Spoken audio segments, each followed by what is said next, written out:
वो सोचने लगे निश्चय ही ये भगवान है, अतः मुझे डरने की आवश्यकता नहीं। इस प्रकार से मथुरा नगरी में प्रवेश किया।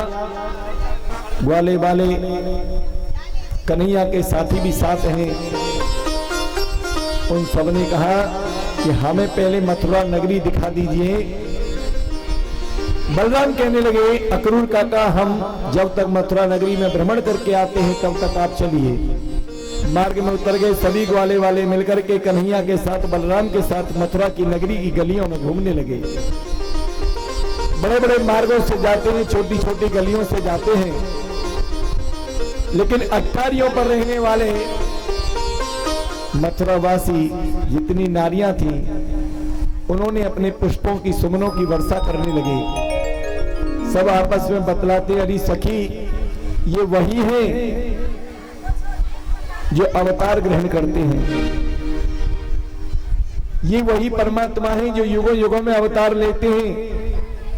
आज हम अपनी आंखों से देख पा रहे हैं, हम धन्य हैं, हमारी आंखें धन्य हैं।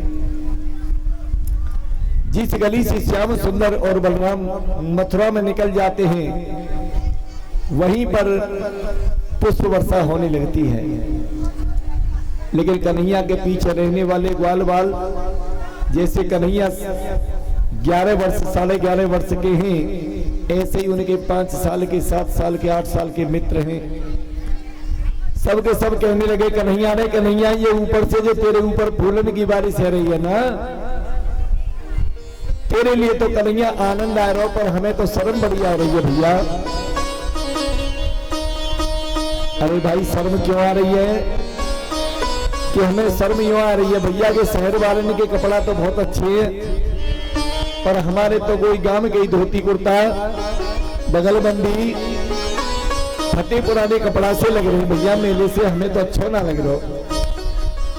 कन्हैया बोले चिंता मत करो, तुम हमारे मित्र हो, हम अभी अपनी एक भक्ति के पास चलते हैं और तुम्हारे लिए अच्छे राजसी पोशाकों की व्यवस्था करते हैं। बहुत बुरा साउंड रह रहा है, शुरू में स्टार्टिंग में सही चला, अब एकदम बेकार हो गया। एक रिकॉर्डिंग बहुत जल्दी आ गई।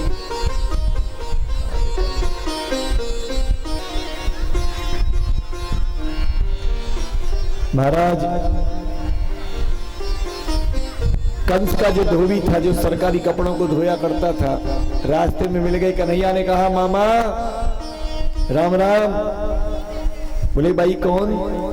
अरे हमें नहीं पहचाने, हम तुम्हारे महाराज कंस के भांजे हैं, इसलिए आप भी मामा हुए। एक काम करो, ये कपड़े लेकर के जा रहे हो, इन कपड़ों को हमारे मित्रों के लिए दे दो। बोले अच्छा, महाराज कंस के हीरे जवाहरात लगे हुए इतने बेशकीमती वस्त्रों को ये तुम्हारे मित्र पहनेंगे गांव के ग्वारियाओ? कन्हैया कहने लगे कि क्यों पहनेंगे नहीं? बोले आओ अभी मैं पहनवाता हूं। अंदर जाकर के धोबी एक मोटी सी लाठी निकाल के लाया। बोलो किस किस को पहननी है? सब आकर के खड़े हो जाओ एक एक करके।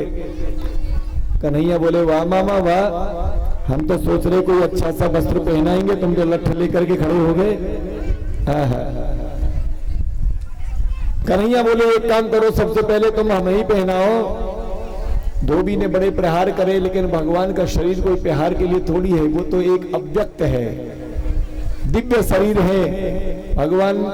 कन्हैया कहने लगे मामा अब तुमने तो प्रयास कर लिया हम पर वार करने का, अब जरा हमें भी देखो। भगवान श्याम सुंदर ने उस कंस के धोबी के सर पर इतनी जोर से मुक्का मारा कि धरती में ही धोबी महाराज समा गए, नष्ट हो गए। कहने लगे अरे सखाओ, पोटली को खोलो, जितने भी राजाओं के बड़े बड़े वस्त्र हैं, छोटे बड़े अच्छे हीरे जवाहरात महंगे महंगे, इन सबको ले लो और अपनो अपनो पहनो, और फिर इनको पहन करके राजा जैसे लगेंगे, मथुरा की गलियों में फिर घूमेंगे। फिर कोई शर्म की बात नहीं, जल्दी पहनो, संध्या होने वाली है, अक्रूर काका के घर पहुंचना है। परीक्षित जी अब जितने भी 5-5, 6-6, 7-7 साल के सखा थे उनके एक एक करके वस्त्र ले गए। भैया इसमें बटन बड़ो है, इसमें हीरे ज्यादा लग रहे हैं, इसमें मोती ज्यादा लग रहे हैं, इसमें सोना ज्यादा है, बढ़िया बढ़िया जितने भी थे। और अब मानो ऐसे लगो कि 2-2, 3-3 फुट के तो ग्वाल बाल और 4-4, 2-2, 3-3 मीटर के कुर्ता। अब एक एक करके लेके सर पर रख ले। लेके चले। कन्हैया आगे आगे चलते बोले जल्दी आओ ना। सब बोले भैया यार कपड़ा तो बढ़िया दे रहे, पेरन तो दे यार, सर पे ही रख के लेके चले, कपड़ा तो पहनने के लिए होता है। बोले जल्दी पहनो। सब ने उनके कपड़ा पहन ले। किनके? कंस के जितने भी मंत्री संतरी उनके घर के थे, और कपड़ा थे बहुत बड़े बड़े। अब एक ग्वाले ने पहना तो उसकी बाएं कम से कम जितनी बाएं थी उससे दूनी बाहर निकल रही आगे के लिए, और जितनी लंबाई थी उसकी लंबाई से दूनी उसकी नीचे लटक रही।